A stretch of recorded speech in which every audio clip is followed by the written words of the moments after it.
Is the Sigma 24-70mm f2.8 IF EXDG lens really good for videos? And is it even made for APS-C sensor cameras? These are some of the questions I got about this lens. Well, in this video, I'll be sharing my thoughts, and by the end of this video, you'll be able to know if this lens is the right choice for you. So let's jump right in.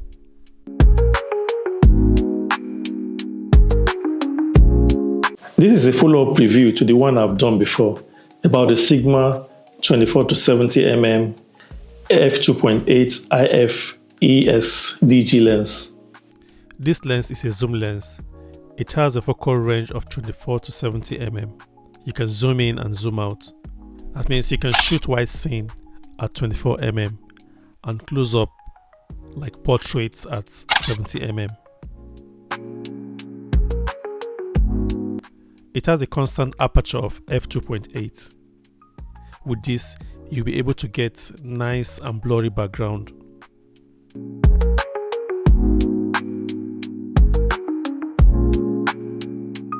One of the questions I got was if this lens is made for APS-C censored camera or if it's made for a full frame camera.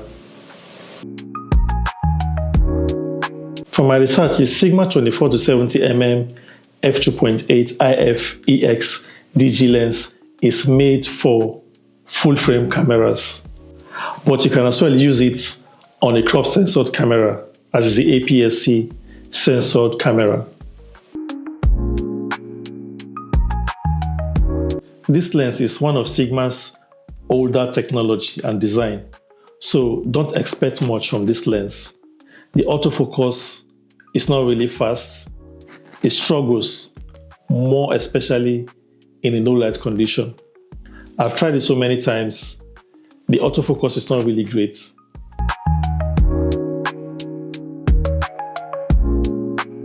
Another thing I observe about this lens is the image quality.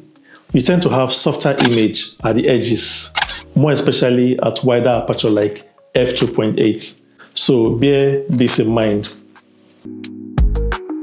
Here are more of the images captured with this lens. All these images are straight out of the camera. They are not edited.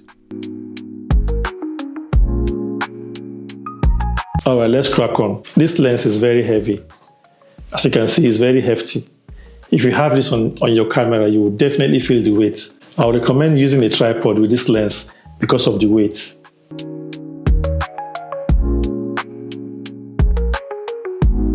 I also got a question about the video quality of this lens.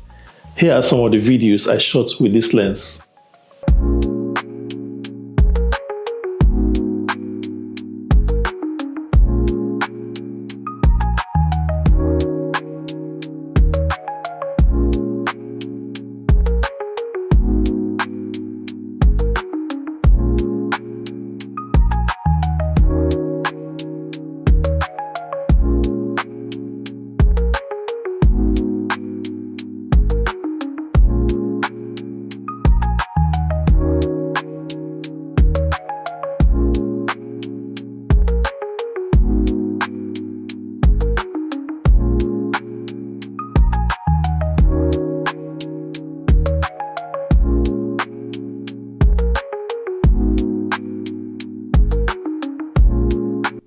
This lens is perfect for landscape, portrait, event coverage, and travel photography.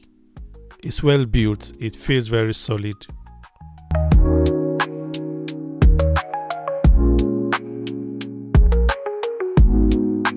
This lens is a versatile zoom lens. It has a constant aperture of f2.8. The build quality is very great, it feels very solid. It works for both videos and photos. What I don't like about this lens is the fact that it's quite heavy and bulky compared to other kit lenses.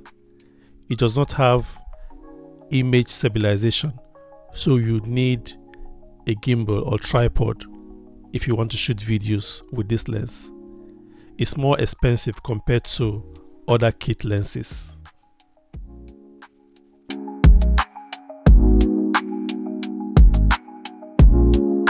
This lens is for a beginner wanting to grow into a pro level gear. That is all for this review. Hope you found value in this video, and if you have used this lens, let me know your thoughts in the comments. I'll see you in the next one.